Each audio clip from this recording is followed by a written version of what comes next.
Assalamualaikum warahmatullahi wabarakatuh. Selamat pagi anak-anak. Bagaimana kabar kalian hari ini? Semoga kalian senantiasa diberikan kesehatan dan tetap semangat meskipun kalian harus masih tetap di rumah ya. Baiklah, kali ini Ibu akan menjelaskan tentang pengukuran, besaran, dan satuan. Apa itu pengukuran? Pengukuran itu adalah kegiatan membandingkan nilai suatu besaran yang diukur dengan besaran lain yang sejenis yang telah ditetapkan sebagai satuan. Nah, artinya misalkan begini, kalian akan mengukur berapa panjang dari pulpen ini dengan menggunakan mistar.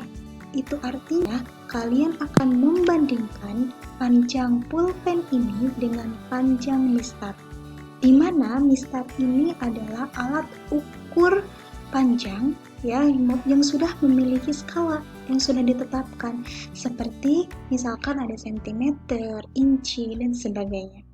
Nah, misal hasil dari pengukuran kalian adalah bahwa panjang pulpen itu adalah 14 cm.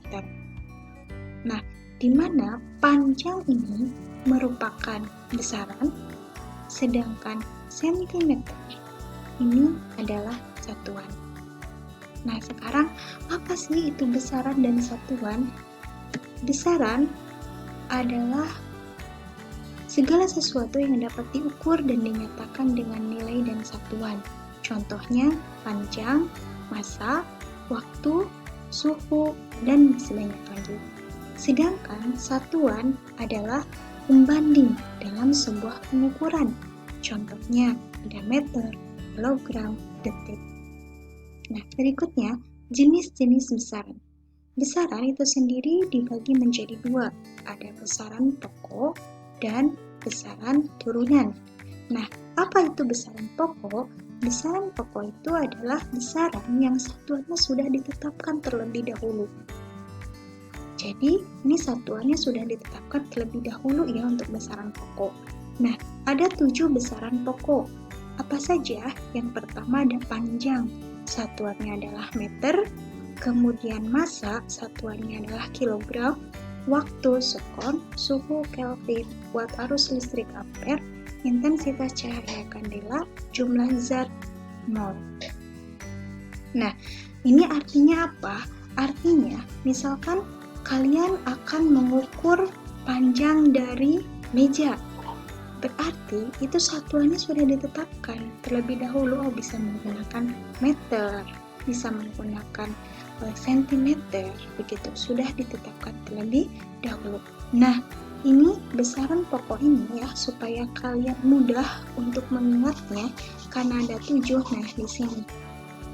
Nah, ini kuncinya ya untuk mengingat besaran pokok. 7 besaran pokok. Pa, ma, wa, su, ku, in, ju. Pa-nya itu adalah panjang, yang massa, wa-nya waktu, su-nya suhu, ku-nya kuat arus listrik, intensitas cahaya, dan jumlah zat. Jadi, selain yang 7 ini termasuk ke dalam besaran turunan. Nah, sekarang apa itu besaran turunan? Besaran turunan itu adalah besaran yang diturunkan dari besaran-besaran pokok.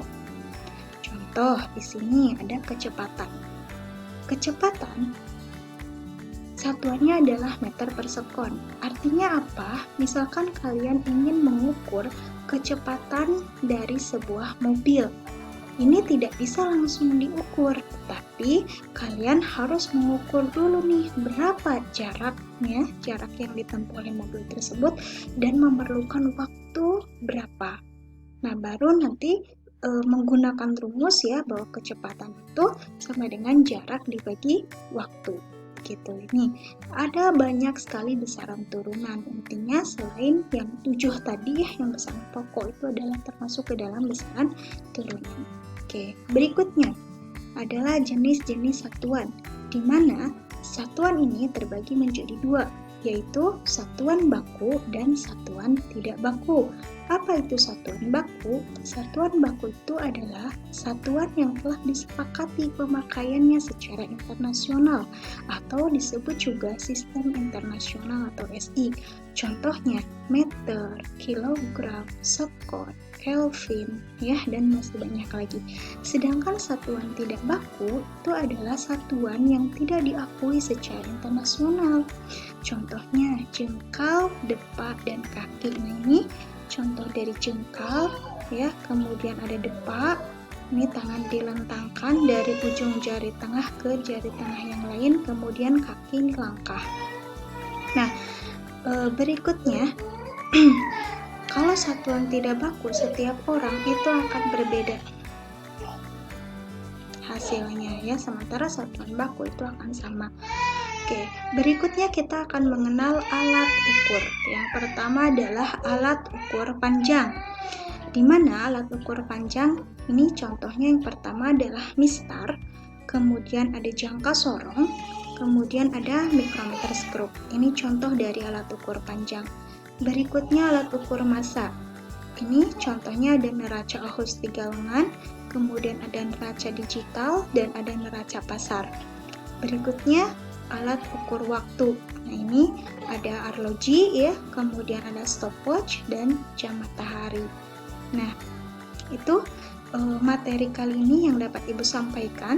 Selanjutnya, ada tugas yang harus kalian kerjakan. Silahkan kalian identifikasi nama dan fungsi dari alat ukur berikut ini. Jadi nanti kalian membuat tabel untuk gambarnya. Ini dikosongkan saja, langsung saja ke nama alat ukurnya. Ini Ibu kasih contoh satu, ya. Ini nomor 1. Ini adalah nama alat ukurnya jangka sorong. Fungsinya untuk mengukur kedalaman celah atau lubang. Nah, selanjutnya kalian coba cari, ya, baik itu di buku atau di LKS atau di internet, gambar ini namanya apa, kemudian fungsinya untuk apa. Ini nomor 3. Nomor 4, silahkan kalian amati, ya, gambar-gambar ini, kemudian tulis nama alat ukurnya dan fungsinya. Kemudian ini nomor 5, silahkan kalian amati gambar apa ini. 6, 7, 8, 9, 10.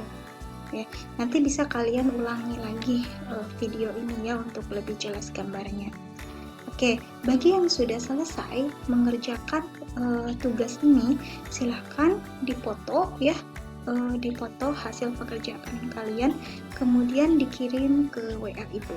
Ibu tunggu, ya, kiriman tugasnya. Selamat mengerjakan dan terima kasih atas perhatiannya. Wassalamualaikum warahmatullahi wabarakatuh.